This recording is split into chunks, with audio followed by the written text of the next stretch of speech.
Hello friends, আসসালামু আলাইকুম। সবাই কেমন আছো বন্ধুরা? আশা করি সবাই খুবই ভালো আছো। আমি আল্লাহর রহমতে অনেক ভালো আছি। চলে এসেছি তোমাদের মাঝে একটা রেসিপি নিয়ে। আজকের রেসিপিটা হচ্ছে গরুর মাংসের ভুনা। তো গরুর মাংসের ভুনাটা আমি ভাজতে ভাজতে কালো করে ফেলবো, আর সেটা তোমরা গরুর মাংসের কালো ভুনাটা কিভাবে করবা সেটা তোমাদের সাথে শেয়ার করবো। তো তার আগে আমি দেখিয়ে দিচ্ছি। এখানে আমি 1 কেজি পরিমাণ গরুর মাংস নিয়েছি। তো এখানে আমি পেঁয়াজ কুচি করে দিয়েছি আদা রসুন বাটা।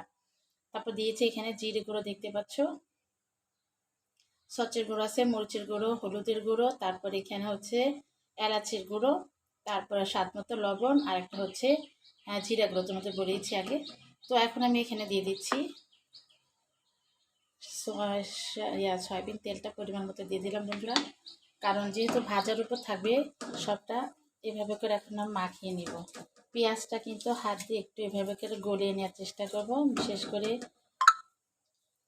একটু ভেঙে নিব।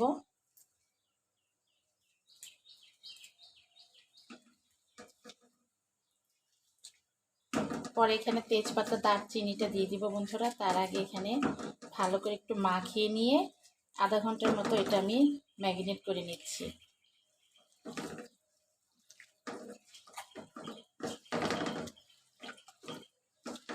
এটা কিন্তু ভালোভাবে মেখে যদি আধা ঘন্টার জন্য আমি এভাবে রেখে দিই বন্ধুরা, তাহলে কিন্তু এই মাংসের ভিতরে যে স্বাদটা যাবে, বিশেষ করে মশলা লবণ যা যা আছে এগুলোর যে স্বাদটা সবটা কিন্তু মাংসের ভিতরে চলে যাবে, আর তখন কিন্তু মাংসের স্বাদটা দ্বিগুণ বেড়ে যাবে।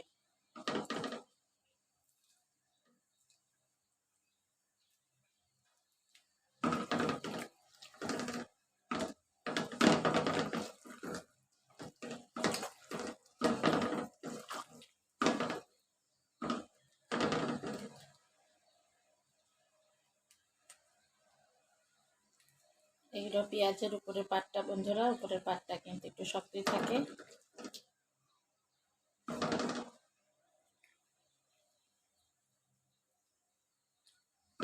তো বন্ধুরা, আমার মাখানোটা হয়ে গেছে। এখন আমি এটা আধা ঘন্টার জন্য রেখে দিচ্ছি ম্যারিনেট করে। তো রান্নাটা হবে, শেষ পর্যন্ত দেখতে থাকো। কেমন লাগে অবশ্যই জানাবে কমেন্ট বক্সে লিখে। যদি ভালো লাগে বন্ধুরা অবশ্যই একটা লাইক দিয়ে দেন, অবশ্যই আমার চ্যানেলটিকে সাবস্ক্রাইব করো। তো পুরো ভিডিওটা দেখতে থাকো বন্ধুরা।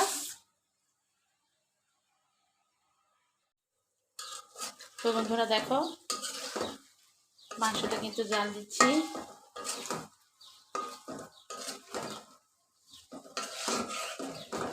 এটা কিন্তু কালো হতে হতে আর কিছু সময় লাগবে, কিন্তু মাংসটা সিদ্ধ হয়ে গেছে বন্ধুরা। মিডিয়াম আছে এটা জাল দিচ্ছি, আস্তে আস্তে কালো হয়ে যাবে, নাহলে মশলা নিচে পুড়ে যাবে। তো অবশ্যই আমাদেরকে এভাবে মিডিয়াম তেলে আস্তে আস্তে করে জাল দিতে দিতে মাংসটা কালো করতে হবে। তো এইভাবে কিন্তু কালো করে মাংস কিন্তু ভাজা ভাজা করে রান্না করলে মাংসের যে একটা ফ্লেভার, মাংসের যে একটা স্বাদ, সেটা কিন্তু বোঝা যায়। তো অবশ্যই তোমরা যদি এরকম কালো ভুনা খেতে চাও এভাবে করে খেতে পারো। তো বন্ধুরা দেখো, গরু মাংসের কালো ভুনাটা কিভাবে করছি। তো ভাজতে ভাজতে দেখো কালারটা চলে এসেছে।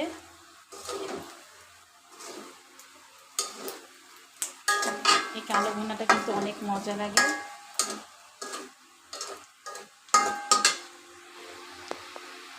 তো আমি এটা নামিয়ে নেব বন্ধুরা, এটা আস্তে আস্তে আরও কালো হয়ে যাবে। এখন এটা আমি পরিবেশন করে নেব। তো বন্ধুরা, আমার আজকের এই রেসিপিটা কেমন হয়েছে অবশ্যই কমেন্ট বক্সে লিখে জানাবে, আর অবশ্যই একটা লাইক দিয়ে দিও বন্ধুরা, কারণ কষ্ট করে ভিডিও বানাই তোমাদের জন্য। একটা লাইক পেলে আমরা কিন্তু অনেক উৎসাহী হই। তো আজকের মধ্যে এখানে বিদায় নিচ্ছি বন্ধুরা, সবাই খুবই ভালো থাকবে। আল্লাহ হাফেজ।